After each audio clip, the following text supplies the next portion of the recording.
Hello, everyone. It's great to see you all rolling in, and I'd like to give you a warm welcome to our community webinar from APCO on soft plastics. And just before we jump in, we would like to start today's webinar by acknowledging the traditional custodians of country throughout Australia and their connection to land, sea, and community. We pay our respects to elders past and present and extend that respect to all Aboriginal and Torres Strait Islander peoples today. And jumping straight into our soft plastics webinar, I am pleased to introduce to you Alison Appleby from APCO, Samantha Cross from Plastics Police, and Elizabeth Kasell from Red Group. We're very excited for today's session, and I can see more people rolling in.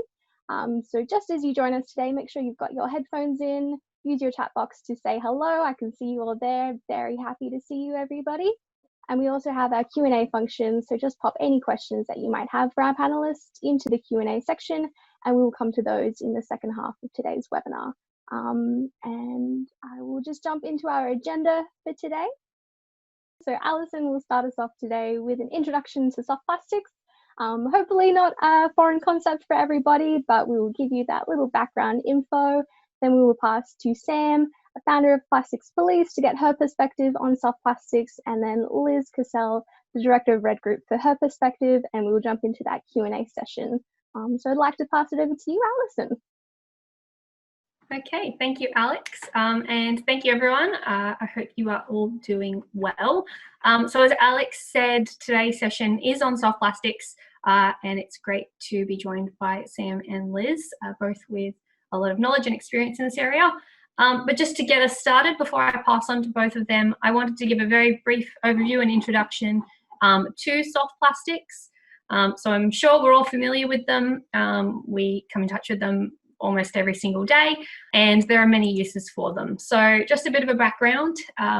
Generally, soft plastics, also known as flexible plastics, are defined as those that you can scrunch into a ball, whereas you might have rigid plastics such as bottles and tubs and tubes that are molded and they hold their shape. So like I said, many uses. So for the containment, protection, marketing or handling of products in a consumer-facing setting, also used in the business-to-business applications such as shrink and stretch wrap. And in terms of the amount of material, so obviously we're based in Australia. Welcome as well to a number of people that are outside of Australia joining us today. But last year we did release a report, the Australian Consumption and Resource Recovery Data Report late last year, and in that we found that approximately 449,000 tonnes of soft plastics were put onto the Australian marketplace in 2017-2018 financial year. So there is a larger volume of the material out there, but that's a part of the reason why we're here today to talk about that. So just a bit of a background as well. I'm sure many of you are familiar with Our Packaging Future. I think we've mentioned the document in almost every single one of the webinars, but it is a really important piece because it is outlining the steps and tasks that we need to take as industry to reach those 2025 national packaging targets. So this was released in April, and soft plastics are referenced in a number of the strategies in the document itself. In particular, we have strategy 2.2, expanding drop-off and take-back systems for packaging, which is a really important one for soft plastics, and also strategy 2.3, improving infrastructure for sortation and recycling. Also of importance is strategy 3.2, which is looking at increasing the use of recycled packaging materials in other products and civil construction. So creating that closed loop and buying back, which I know Sam and Liz will both speak to. Just wanted to flag as well the soft plastic recycling challenge for those of you who have joined us today that have been on LinkedIn lately. You probably would have seen this hashtag popping about. As you can see there, we've had a large group involvement in that from the APCO team, Anthony at Prep Design, the Planet Arc team, and then it's kind of trickled on from there. And so as a part of this challenge, it's all about encouraging everyone to recycle their soft plastics at their local RedCycle collection bin and to post a picture to spread the word. And it's funny when you share the message and someone says, oh, I didn't know you could recycle your soft plastics at your local Woolworths or Coles. So It is a bit of an education piece in itself, and we'd like to nominate you to participate if you haven't already done so, so that we can add your pictures to the group as well. Just before I pass on to both Sam and Liz, I just wanted to talk about recoverability and the waste hierarchy as well. So what you can see here is the waste hierarchy. This is a really important piece in the Sustainable Packaging Guidelines, looking at the recoverability of packaging in general. And this piece is really important for soft plastics. As you can see there in the blue, the idea of material recycling back into packaging or higher value products, or material recycling into other products. So with soft plastics, that's a possibility in both, but we do see a high volume in that second area of material recycling into other products. You might have fencing, bollards, it's used in asphalt as well for roads, and both Sam and Liz will speak about that. But I just wanted to kind of point out there's a bit of confusion sometimes about recycling for curbside recycling in terms of soft plastics. So at the moment, you can't recycle in Australia. In general, for the most part, you can't recycle soft plastics through curbside recycling bins. And that's because they cause contamination in the machinery in the material recovery facilities, or MRFs. They become tangled and then they have to stop the machines, and that pauses the process. So it is a really tricky one for the MRFs. And if you ever do get a chance to visit a MRF, go on a tour, local councils generally offer them as well for their local residents. I'd highly encourage you to do so, because it's very fascinating to see how the machinery works and how those materials flow throughout a MRF. But just remembering back then to that 449,000 tonnes of plastic packaging that was on the market, in 2017, 2018, approximately 29,000 tonnes of that was recycled. So we're looking to help increase that number, and also, again, that really important piece of buying back and bringing it back into the system. So I'll pause there. I'll pass over to Sam and Liz. Sam's going to speak to us first. And Sam, I'll pass over to you. Thanks, Alison, and hi to everyone. And I'm really excited to be speaking here today, and also, look forward to answering questions you may have. I'm from Plastic Police. It's a program that was founded in 2015 in the Hunter region. So I look forward to sharing our story and some of the initiatives and case studies that will allow everyone to get involved and take action to actually support achievement of the 2025 national packaging targets. Challenging the status quo. I was born to challenge the status quo, so it was no surprise when I became the first female employed by Brambles back in 1992 in an operational and management role. So if we fast forward to 2015, I'm still challenging the status quo, and I made a decision that I could play a role in diverting soft plastics away from landfill and helping and empowering others to work towards achieving reduction in plastic away from landfill and our oceans, but also more recently to work in achieving the national packaging goals. So what is soft plastics? Well, today I'll share a little bit about Plastic Police and how we're actively working with our participants in the Hunter Central Coast region to reduce soft plastic waste, to increase market demand, to provide circular economy solutions and empower more people to actually understand what the circular economy is and their role in participating in a circular economy, and to ultimately inspire change and to empower people to act. It doesn't matter what role you perform in an organisation or where your organisation sits along the supply chain, we've all got a part to play in ensuring that we better manage soft plastics. So essentially, Plastic Police is a program that educates and engages communities and organisations to take action when it comes to soft plastics. And I can break it down for you in 4 relatively easy steps. Firstly, whenever we roll the program out in organisations, and at a regional level, we're working with over 20 organisations now to deliver the program, we start by education and engagement. So the role of this is critical in terms of getting people's buy-in and understanding, firstly, what soft are, and I saw a question there about what are soft plastics, and it's the flexible packaging that you typically can scrunch in your hand, and we see it in the home, we see it in businesses. So if you think of shrink wrap, pallet wrap, we've got materials that are delivered in stores that are wrapped in packaging. So there's a number of different streams, and if anyone would like further resources, I'm sure we can put some links up to provide some more information. And we engage people, so we basically can collect the right material at source and make sure that the material we are collecting is suitable to be reprocessed into products, and also it reduces the contamination. So when we go into an organisation, we also assist with the collection and baling of soft plastics. As you know, plastics are very lightweight, and at the moment we don't put them in curbside recycling, so there needs to be efficient ways to easily get material from A to B. And as we know that, one of the challenges in plastic is logistics and the cost of getting materials between various places. And so we work with organisations to look at the volumes of soft plastics that are being generated and put the right equipment and signage in that means that this material can be captured. Our next step is to redirect that material to reprocessors, and it's always been the name of the program to have this material processed locally in Australia and to drive demand for end markets.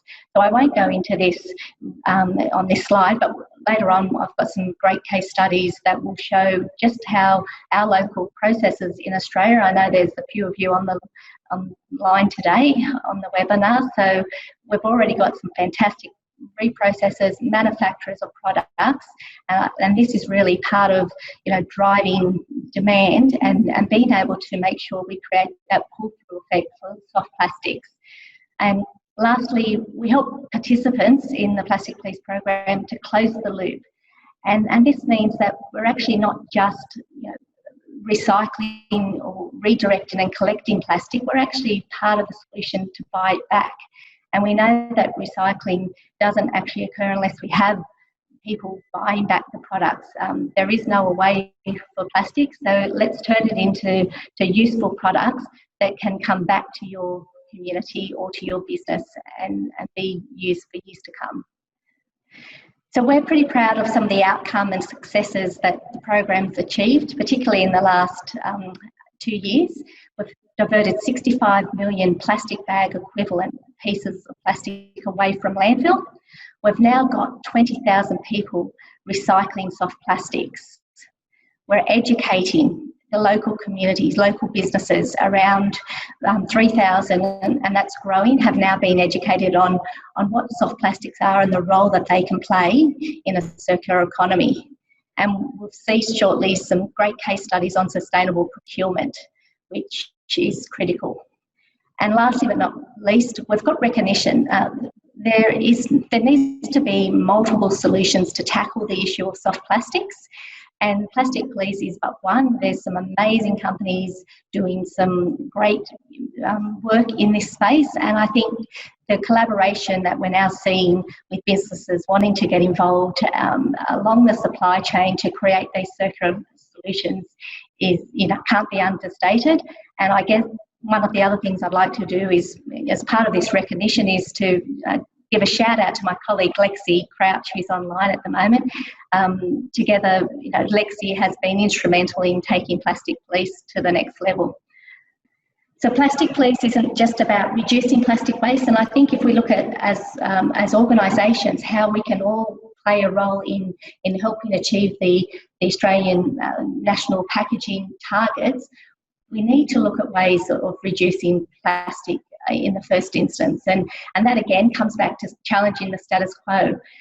This slide shows an example of a participant who previously was purchasing bubble wrap to wrap their products, which then went out to their customers.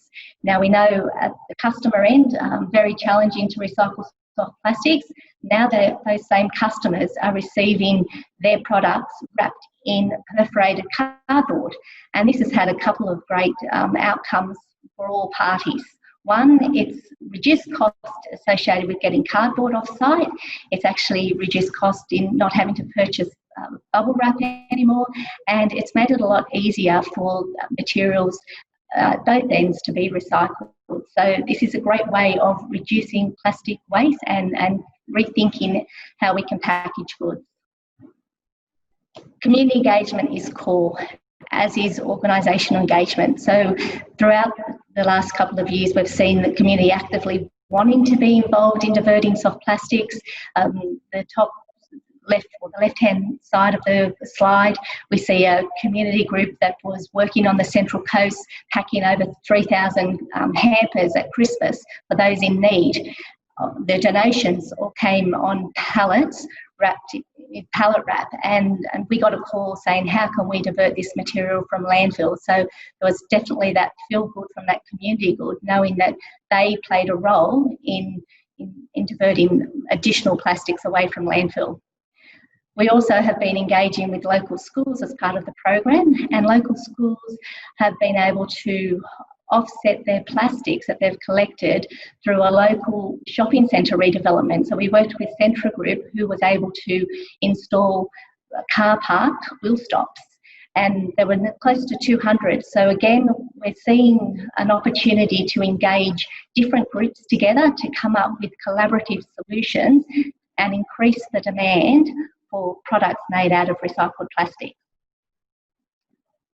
Plastic Police has traditionally focused on delivering the program to businesses and to councils. So we know there's a number of businesses that are unable to implement soft plastic recycling. So it's about looking at educating them on the opportunities to separate out their soft plastics at source. And we really like to see the clear plastics kept separately away from the coloured plastics, because at the end of the day, these materials can go into different end markets, some which have higher value than others.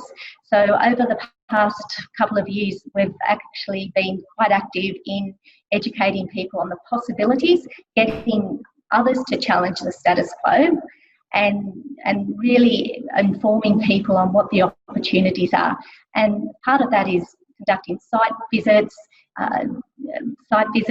toolbox meetings. Traditionally, we've done a lot of these events and education sessions face-to-face, but obviously with the recent events and COVID, we're now looking at opportunities to actually transition and pivot to some digital engagement sessions, which means that the reach and the engagement could be quite large.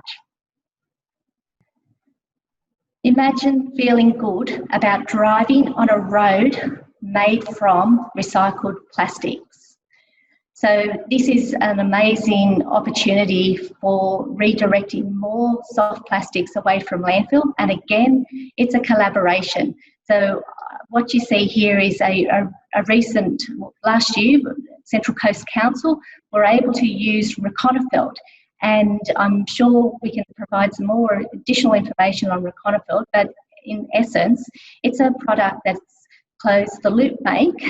They make a sustainable asphalt additive that incorporates toner powder and also soft plastics. This comes back to Downer's asphalt plants, where the additive is then incorporated into the asphalt mix to create a sustainable pavement.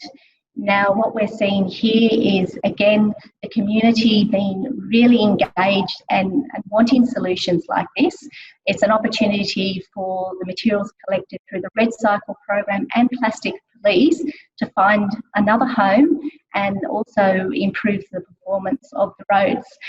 This particular road received the most community engagement that the council has had in the last 18 months or 2 years. So it's been really well received, and we hope to see more roads, and I hope to be driving on many Reconifelt roads in the near future. Again, engaging with industry. So we know from reports that a very small amount of plastics, in particular soft plastics, are recovered from infrastructure projects. We partnered with Lendlease, who were constructing the Western Sydney stadium, and basically, you know, these chairs on the left-hand side all arrived with plastic packaging. Traditionally, that would have ended up in landfill, but we were able to facilitate an outcome that saw the right equipment brought site to source separate that material, redirected for processing, and look, you'll see that it's a clear material, so it has an opportunity to go back into additive or to resins. And then we're actually able to work with Lendlease, who were able to pour a Conifelt Road at another project up in the Hunter region at the Cessnock Correctional Centre. So a great way to demonstrate that material generated on one project can be offset with buying back recycled products on another project. And that was 30,000 plastic seat covers diverted from landfill. And just a few more slides. We have a number of manufacturers in Australia currently using recycled plastic. So we have a seat that the university put in. We have Hunter Water putting in a Replas bench seat. We've got Plastic Forests with their wheel stops, and a New Tech Poly with furniture and other products that can come back to communities. So watch this space. We've got 5 years worth of learning. We're keen to be part of helping Australia transition to the circular economy, but also we are really, want to scale and deploy the program. So we've got an initiative underway at the moment where we're looking to open source the education and engagement aspect of our program that will empower more people to take action. The program aligns with a number of APCO priority projects, and I'm sure that if you're not aware of those projects, Alison might share the links on those, but there's a number of ways that people can get involved and collaborate, and ultimately we're offering a solution and bespoke solutions, working with a number of large organisations who have the capacity to divert more soft plastics away from landfill, reduce soft plastics, but ultimately buy back products made from soft plastics or containing soft plastics. And this could be things like resins or recycled products. So I thought I'd end with a quote. And I'm proud that no one can do everything, but everyone can do something.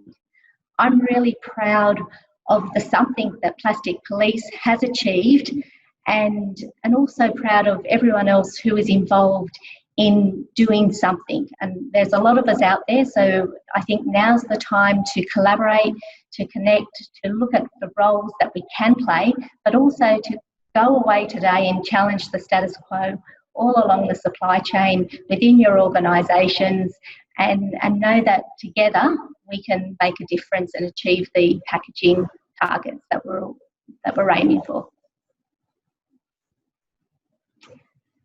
Thanks for the opportunity, and I'll hand back to you, Alison. Thank you, Sam. And now we'd like to hear from Liz. So Liz is from Red Group. They run the Red Cycle program. So over to you, Liz.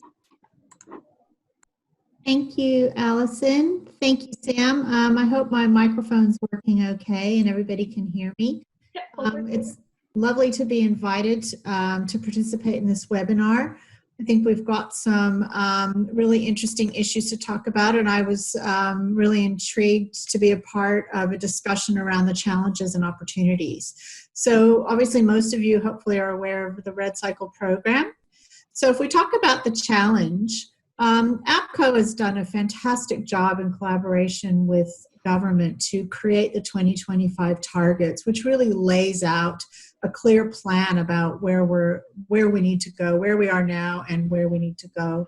And the one that works really resonates with me is this one around plastics. So if we look at the challenge, APCO has reported in the Our Packaging Future document, which is a fantastic document. Strongly encourage everyone to read it if you haven't already. The result for 2017-2018, 16% of Australia's packaging, plastic packaging, was recycled, and that's a pretty low number. Now, the target that we want to get to is 70%. And when I say recycled, I don't mean recovered. I mean recycled. And I think one thing I'd like to point out here is there is a big difference. The work that Red Cycle does and the work that Plastic Police do are really, really important on the recovery side. And without that, a lot of, tons and tons of these materials would not be recovered. these two organizations are only one solution in terms of recovery. There are only two options. There are many, many other recovery methods and systems, and they're all hopefully getting better and better and improved to meet the needs of these materials and the quantities of these materials that are available to be recycled. But nothing is truly recycled until it actually travels all the way through the supply chain or the value chain and becomes a recycled product or a product containing recycled content. I really want to clarify that difference. So we have to get from 16 to 70% by 2025. How are we going to do this? This is the challenge. And I suppose as we move towards a circular economy, if we look at any economy is based on the basic principles of supply and demand. And the circular economy, and when we're talking about recyclable materials, it's no different. So if we just look at that, we've got some targets around 100% of packaging to be reusable, recyclable, or compostable. We're working so closely with, I know, our RedCycle partners on the development of packaging that actually meets the standard for recyclability, which is fantastic. And everyone is doing such fantastic work around that. Now, the next part is the 70%. So that is what I think the challenge really is. So for RedCycle, it's, as I said, it's one option. There are many out there, and there need to be many, many more. We cannot do this in isolation. So Sam touched on this as well. Plastic Police is another fantastic opportunity, but it's not the only one, and RedCycle is also not the only one. However, so RedCycle launched in 2011, so we're about to celebrate our 10th anniversary of the launch of the program next year. RedCycle is designed to recover post-consumer soft plastic. So we're also talking very specifically, at least in my presentation, around the soft plastic recovered in the post-consumer stream. So I'm not sure, Allison, if the stats you quoted were around all soft plastics entering the marketplace, not just the post-consumer sector. I think that's really important to note and to clarify. RedCycle has a network of drop-off bins in Coles and Woolworths supermarkets around Australia. We've got 1,830 bins. We've gone from 100 bins to 1,830 over the course of the RedCycle journey. So we're really, really proud of that. Now, if we talk about the opportunities, RedCycle would not be possible without the contribution of some very, very key sectors of the marketplace. Obviously, Australian consumers. Australian consumers make this program possible by participating. They go to quite an effort to bring their soft plastics back for recycling and drop them into RedCycle bins. To date, Australian consumers are returning over 1 million pieces of soft plastic packaging every single day to RedCycle bins. So in the 10 minutes that I might be talking, 100,000 pieces of plastic will have been dropped off. And that's pretty exciting how highly engaged Australian consumers are. A lot of times our brand partners and our RedCycle members ask us to give some insight into consumer behavior, consumer feedback. So I've just actually posted or added a couple of comments from Australian consumers there just about how enthusiastic and supportive they are of RedCycle. These are the comments that we're hearing from Australian consumers. And we are fortunate enough to receive comments like this every single day. So RedCycle has become not just a sustainable behavior for Australian consumers, it's actually become a behavior. We've had one RedCycle participant, a young student, very interested in sustainability, year 9, tell us that not participating in RedCycle was like not brushing your teeth for a week. And that's exactly what we want to hear. So whilst it's not as easy as dropping your material in a curbside through a curbside or municipal system, RedCycle participants are highly engaged. The other very, very important part in the success of RedCycle are our partners. RedCycle is based on an extended producer responsibility model, and I have to say that Australia's retailers and brand owners have stepped up and committed to RedCycle with an unbelievable amount of support, passion, commitment, and for that we're so, so grateful. So all of our partners play a vital role in the best end-of-life outcome for their own packaging. And I think that's so exciting that everyone's come together on this, and it's a fantastic example of what is possible if we all collaborate and play a role here. So I just want to say thank you. I'm sure many of you, I hope many of you are listening to this webinar, have joined this webinar today, and we just want to say thank you again for your support. It means everything for the success of RedCycle. Another key tools that we are really, really excited about as far as the opportunity and really preparing all of us to move this material through the circular economy more successfully are two tools that have been launched with the support of APCO, government, Planet Arc, or the PrEP tool and the Australasian recycling label. These two tools have already made a big difference in actually improving the quality of material coming through the RedCycle system. So I want to call out how important these tools are in that particular part of the circular or supply chain or the value chain. They've made a big difference already, and we are so excited to only see this get better and better. The better quality material that's flowing through the supply chain, the easier it is to be recycled, the better opportunity we have for a wider range of end products. So when we speak to some of our brand partners and we say, oh, can you reduce that percentage of PET down a little bit? It's not because we're just trying to be difficult. There's a real outcome here, and there's an impact. We have to stop thinking of this material as a waste stream being diverted and think of it as a raw material for new products. So if you were making a new product, you would want the raw material to be of the highest quality possible with the least amount of contamination or no contamination. So both of these tools, the PrEP and the Australasian recycling label, are helping to drive that higher quality of material through the value chain. And I think it's really, really important to call out the importance of these. Now, another key part of the circular economy or the supply chain that we're talking about are the RedCycle manufacturing partners, who also Plastic Police work with them as well.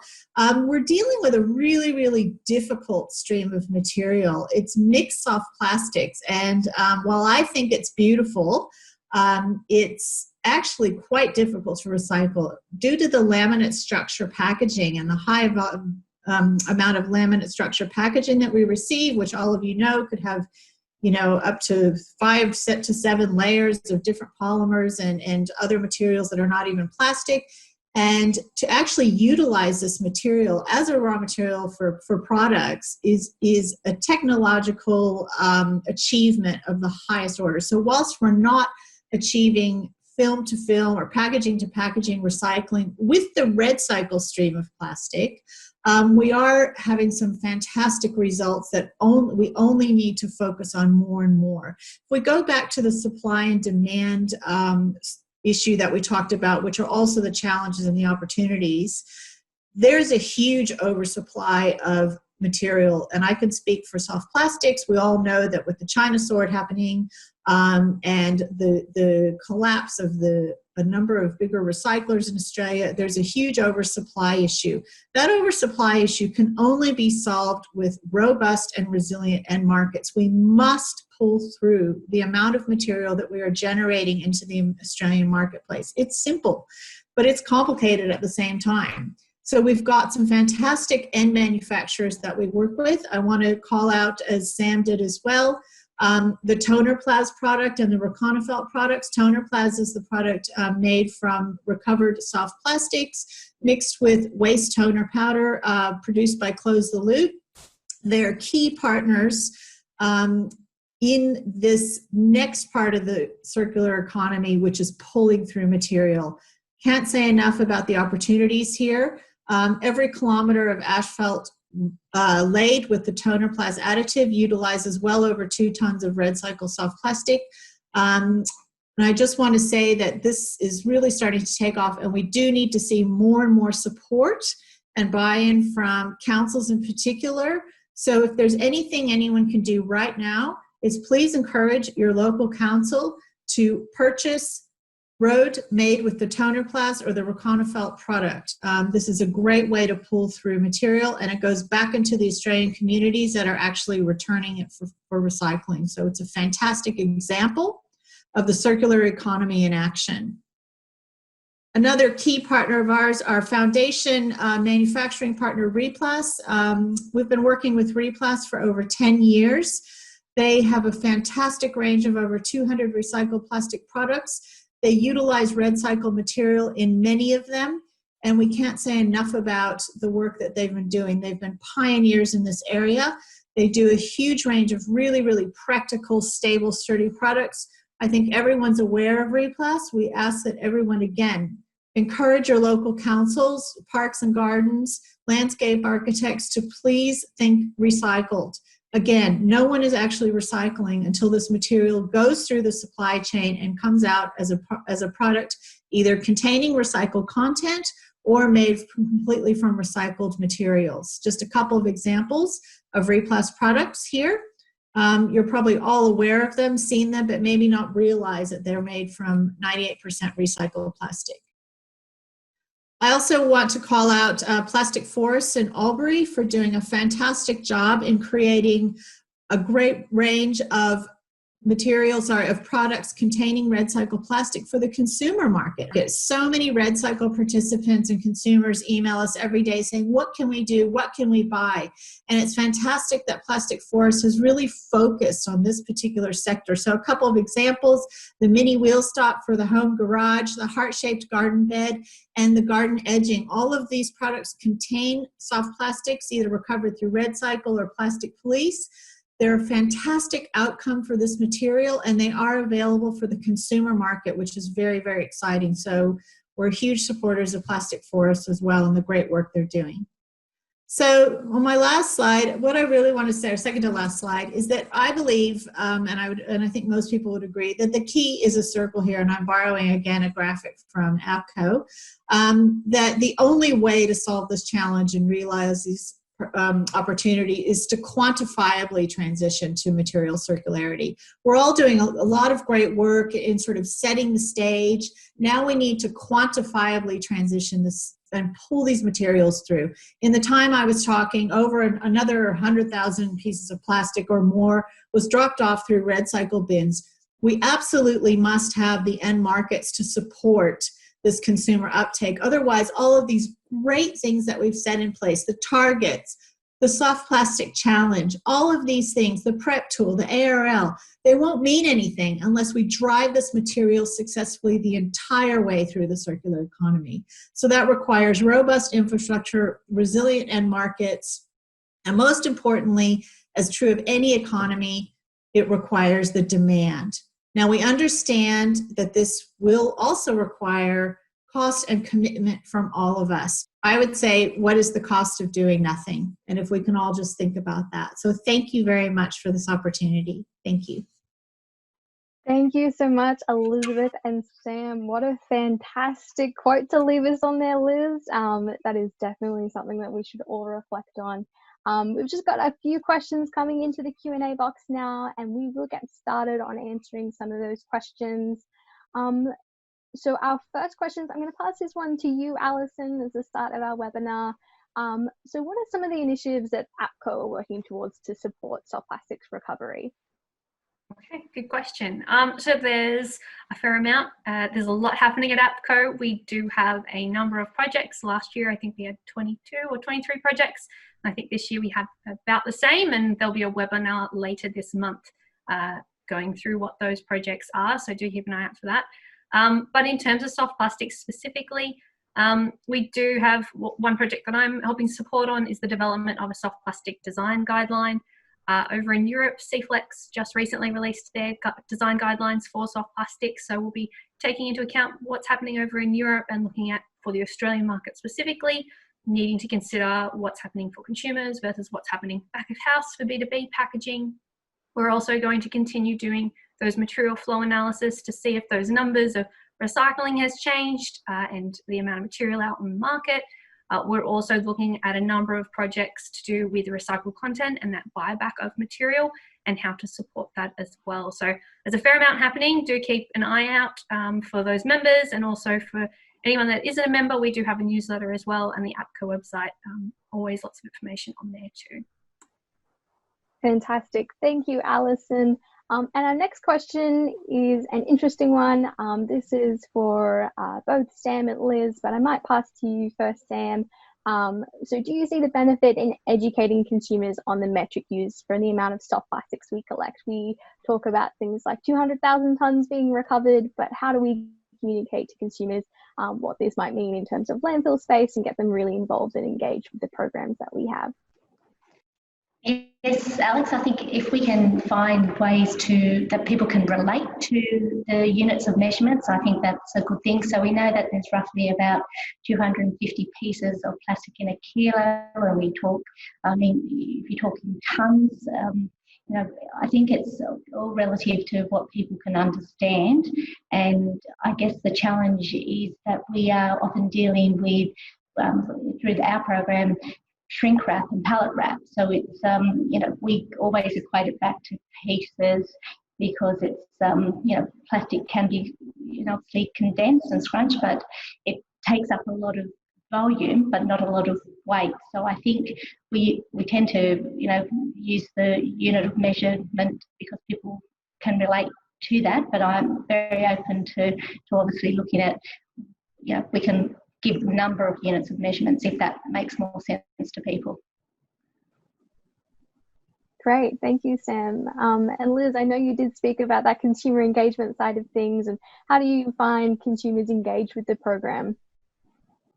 I think they engage really well, particularly if we really make it personal and they can see the tangible results of their efforts. So, for example, Coles and Woolworths have committed to buying Rayplast benches or seats to go in their stores with some signage just saying exactly what they're made from. And usually we try and have them as close to the red cycle bin as possible so that consumers can really see the results of their efforts. There's a lot of, I would say, sort of cynicism about recycling and not really sure where that material is going or what it's being turned into. So I think the more and more we can really demonstrate to consumers with tangible examples, three-dimensional examples of, the supporting their efforts. I think that's really important.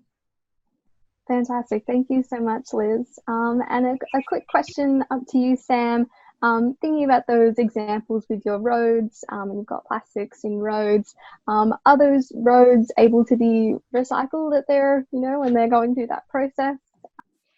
Yes, well, look, the roads are actually great. Yes, Conifelt can be recycled again, and in the same way as any other end-of-life standard or polymer modified asphalt can currently be reclaimed and reused. So it's truly a circular solution for a number of materials, and it is a product that is suitable for reuse at the end of its useful life. And it certainly satisfies that test for circularity. Fantastic. I'll pass the baton to you, Liz, on another question. So how can organisations determine if their packaging and their soft plastics are recyclable through the Red Cycle system? Thanks for that question, Alex. I suppose what they need to do first is just discuss with us about joining as a Red Cycle partner. As I said, Red Cycle is part of an extended producer responsibility model, so we really need anyone who is playing a role in the life cycle of product packaging to play a role in the best end-of-life outcome as well. So they can definitely contact us through info@redcycle.net.au. Maybe you can just share that later, or if they're APCO members, they can also contact through APCO and go through the process of utilizing the prep tool, which we highly recommend as well. So a few different ways they can do that. Thank you, Liz. And I have another question here, a little bit about the Red Group initiative. So we just got a question about, are community groups able to be part of that scheme? And again, Samantha, you might also be able to help in terms of soft plastics recovery being part of community groups. So with community groups, there's a number of councils that are participating and offering a drop-off for communities for soft plastic. So I think that's one way. If we can get more councils involved in actually setting up systems and processes where materials can be aggregated so they can be redirected for recovery, and then you have those same councils buying back. But obviously, I know some community groups, Liz, they're probably, in small quantities dropping off through the Red Cycle program as well. I would suggest there that if there are community groups that want to get involved, there's an opportunity to set up some kind of a smaller sort of circular example happening. We really only want to work with organizations that are interested in a circular outcome. That means that they do look at some buyback opportunities with the council or whoever the end user of products would be. So whilst we suggest that if a community group wanted to organize a Red Cycle collection, we can look at that, but they would need to also be thinking of the end market and how they can pull the material through or support that side of it. That sort of linear thinking, we really feel that, that's kind of a thing of the past, or we hope. We're trying to make it. Absolutely. Thank you for that. And sort of to tie into that as well, Liz, you were really driving home that demand for the products at the end goal. How can businesses really try and support that demand? Depending on what type of a business it is, we certainly, at a minimum, we would encourage all businesses to look at in their own infrastructure how they can utilize products that do contain recycled material. So whilst whether it's soft plastics or any other, really buy recycled is the key. There's a number of tools, I think, through Planet Arc. There's a lot of new directories being made now around being developed now around buying recycled. So I think there are opportunities outside of soft plastics. In the context of soft plastics, I think, again, if you can just sort of look at the 3 partners that we work with, depending on the size of your business, you may even need, say, some driveways or car parks or something like that, paved with the Tonerplast / Roconafelt product.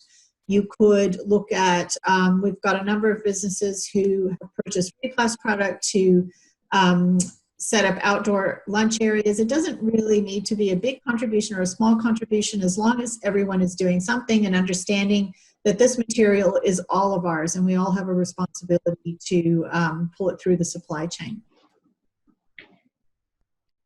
And I might add to that, if we can get people to challenge the status quo. So we've got lots of designers out there and universities that you can collaborate with and look at products that might be fit for purpose. And currently it might be a product that's made from 100% virgin plastic materials, but is there an opportunity to manufacture that locally using some recycled content? So I think they're the opportunities that we all can look at and understand. We all understand our own businesses and what materials and products we're using.